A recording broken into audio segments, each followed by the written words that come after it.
Hello, welcome to Enchantment of Eternity's review for Star Trek The Animated Series, Season 1, Episode 11 and 12, another patron-only video. Thank you so much, patrons, for supporting the channel.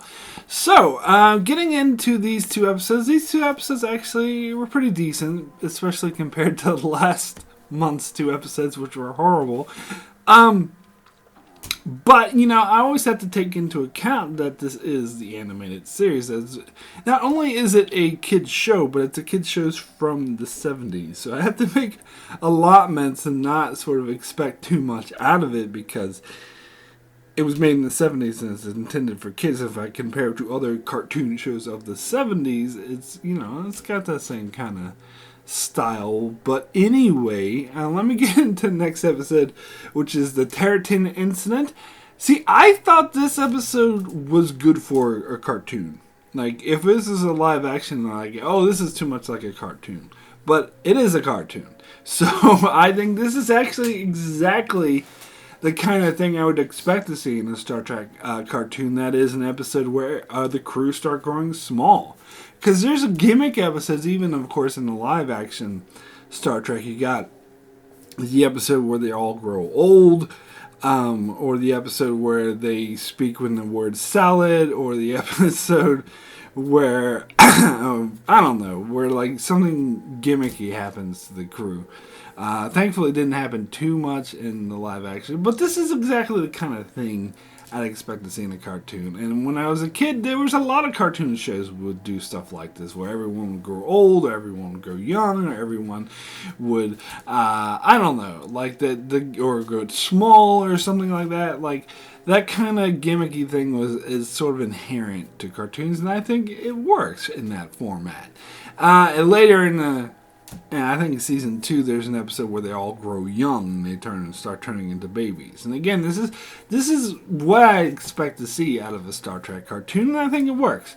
Particularly this episode, where they start growing small because they approach this planet, and there's this weird signal that's messing them up. And they all start growing small, so they try to have to figure out what's going on. And eventually Kirk beams down to the planet and finds this, tiny city.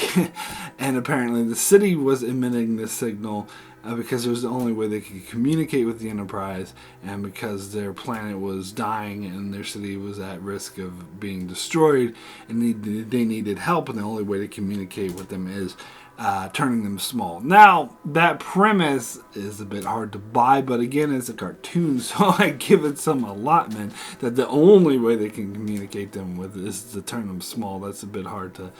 bit plot conveniency, but, for the most part, I'll give it a pass on that. And then you find out that they were actually an old Earth colony, but because of the special properties of the area turned them small over centuries, and so now they're used to being this well, not microscopic, because you don't need a microscope to see them. Although I think maybe you do. I don't know. But they're really small. And so they're used to being that size. And so they were originally a colony called Terratin, but over the centuries it had become abbreviated to Terratin, which I like. I think that feels very Star Trek to me, especially original series. This does feel a lot like something the original series would do, but a bit more cartoonified, which is exactly what you should get in a Star Trek cartoon, not that crap we got in those previous two episodes. But anyway, we'll get into those again. So I liked it, but as much as I try to make allotment for the time period it was in, and the fact it's a cartoon, I can't get over how poorly done all the voices were, particularly the voice of the lead settlement. I like the drawing, the animation, to see all these different, to see a whole huge like civilization of people. That's something that live action Star Trek couldn't do because of budget. So usually they beam down to a planet and you see like 14 people and they act like those 14 people were the entire planet, which is like, at least here you get to see like huge crowds and of people, which I like. I like the drawing, but the voices, as I said, the voice they use, they don't have any outside voice actors except for maybe the one dude who like runs the animation company.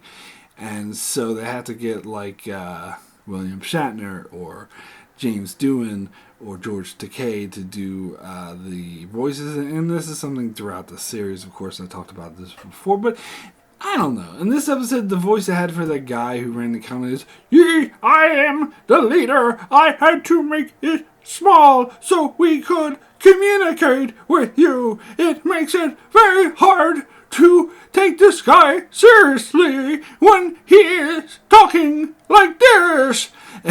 So it's just like, oh my god. Even for a cartoon, that's too much. That is just, it's cheesy. Like, you wouldn't see that in modern day cartoons. I dare say that you wouldn't even see that in cartoons of that time period. It was just, I think it was just poorly executed. Like, it's a great idea. I think the script for this episode is really tight and great specifically for an animated show. I still hold a bit against the execution. And particularly, like, again, I'm still caught up in the way there's no real personality in these characters. It's basically just a bunch of characters spouting technobabble. And that does continue to be the case throughout most of the animated series. You get less characterization. Like, some of the more silly episodes, you get a bit more characterization, to be honest. Where episodes like this, even though I do like it, I think is an interesting concept that's executed well, you get very little in the way of, character development or personality. They just seem like they're mostly just spouting exposition and technobabble. But it's still an interesting concept, so my rating for the Terratin Incident out of 10 is a 7. Very good. So now let's get to the episode, The Time Trap. Now, this is another very interesting concept, which I think is definitely very interesting, particularly for a cartoon, but I think they do an even poorer job at executing it. And by that, because it's, with the Terratin Incident, the script was fine. It was just like the voices and the way they executed and the characters weren't so good. But in the Time Trap, the script is not so great. It's a great idea, but there's a lot of flaws in it. So it's an interesting idea where it's too much like, the Bermuda Triangle in space, which is, I think, is something I might have seen other cartoons do. It was very common in the 70s and 80s to have these Bermuda Triangle-esque stories. And so I'm not the least bit surprised that there would be a Bermuda Triangle in space Star Trek episode. In fact, I think I remember this from when I was a kid, because it seems like a common idea, or maybe I just remember it from so many other shows that did it. But I think it's an interesting concept. It reminds me a bit of the Voyager episode, The Void, which of course came decades after, so it could have taken some inspiration from this. But it's different because rather than it being a band of pirates who prey off each other, like it was in The Void, they've gone the opposite way. It's like almost because Janeway formed this coalition, which you call almost like a new federation, an alliance, but they use that alliance to escape the Void. Well, this is the what if the alliance, they formed this peaceful alliance, but they were still trapped there. And so that's the other different scenario that you get in this episode, where Kirk and a Klingon ship, I think it's Core, who's voiced by George Takei, who sounds very ridiculous. But anyway, so they get trapped, and the Bermuda Triangle. They were very I think they even called it something. I can't remember what they called it. They called it like the Orion Triangle. They weren't very original with the title. I remember that. But anyway, so they might as well just call it the Bermuda Triangle in space. I mean, they should have just done that. But anyway, basically is what they did. So they, the Klingon ship and Enterprise get trapped, but they find this society that's been there for centuries, and apparently they age very slowly because Spock saw this old Federation ship that disappeared a couple hundred years ago, and he's like, "Oh well, the descendants must still be alive." But then we find out, no, it's not the descendants; it's them. They just they say, "Oh, time has no meaning here. We age a lot slower." Like they even say to Core, they're like, "Oh, we'll put your ship in." And we'll freeze it for a century. And they're like, "Oh my god, a century?" It's like, yeah, don't worry, a century's not that long here. It's nothing to us.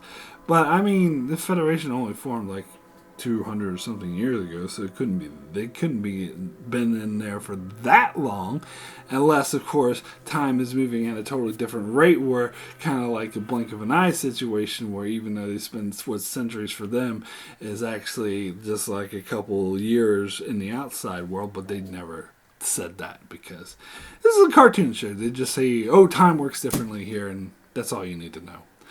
Don't ask me any more about that. I'm not going to explain it anymore. Anyway, that's fine though. I didn't have any issues with that, and I really love the concept of there being this void, and I love it because Kirk kept referring to it as an alternate reality, and the people who lived there was actually it could be described more as a pocket rather than a parallel universe. This is more like a pocket universe, which I love that explanation. So it does make it more like sort of a void type situation.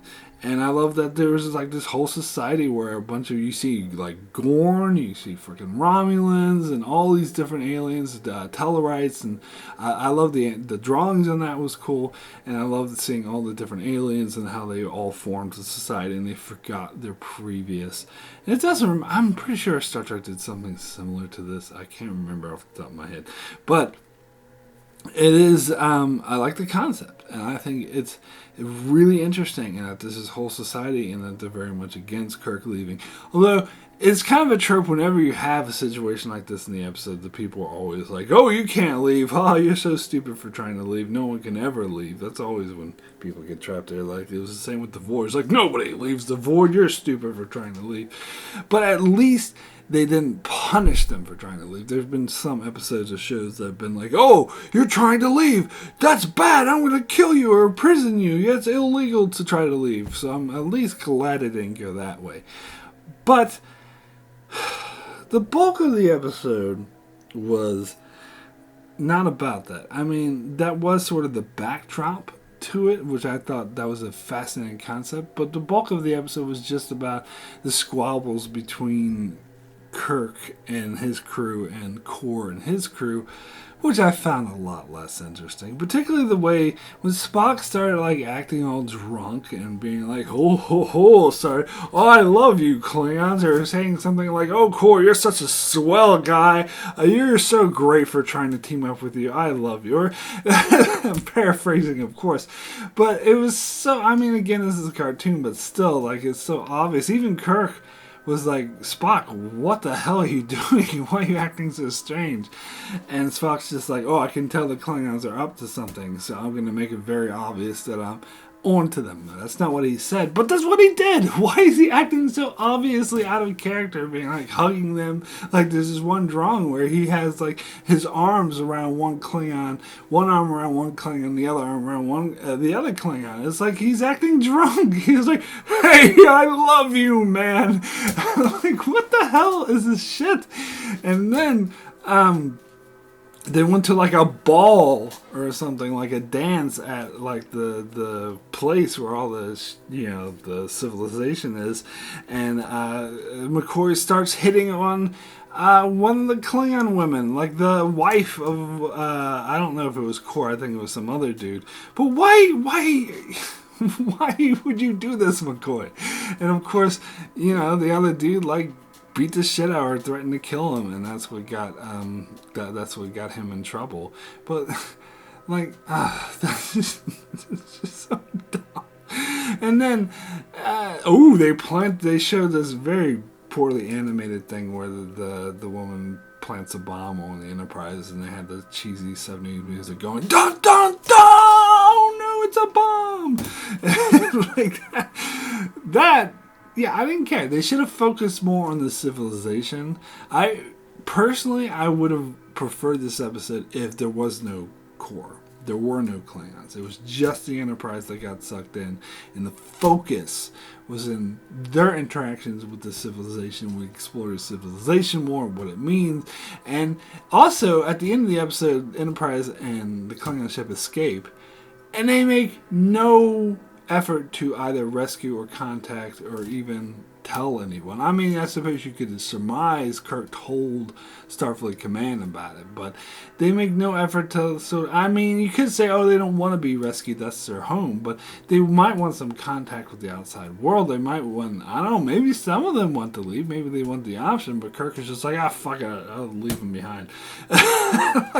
And so the focus is on him trying to escape with the Klingons, and the Klingons trying to blow him up, and at the end they're like, aha, we found your bomb core, haha, we fooled you, ha ha ha. And they made some stupid joke like they always have to do at the end of the episode that even, you know, the original series did this as well. I can't remember what it was. I just remember going, ugh, as I do with most of these. So, my rating for the time trap out of 10 is a 5 average. I wanted to give this a higher rating because it's such a great concept and that's what holds it up, but the majority of the episode is just cringe-worthy. Like Spock acting drunk. What the hell are you doing, Spock? Anyway, that's it for this Patreon video. I will be back. Hopefully, we'll be back next month. I'll be in New Zealand at the time, so I have no idea what my time allotments will be. So maybe I might have to skip next month and go till March, but hopefully not. Hopefully I will be able to do it, but I make no promises. Anyway, thank you guys so much for watching, and thank you so much for supporting the channel. I'll see you guys next time.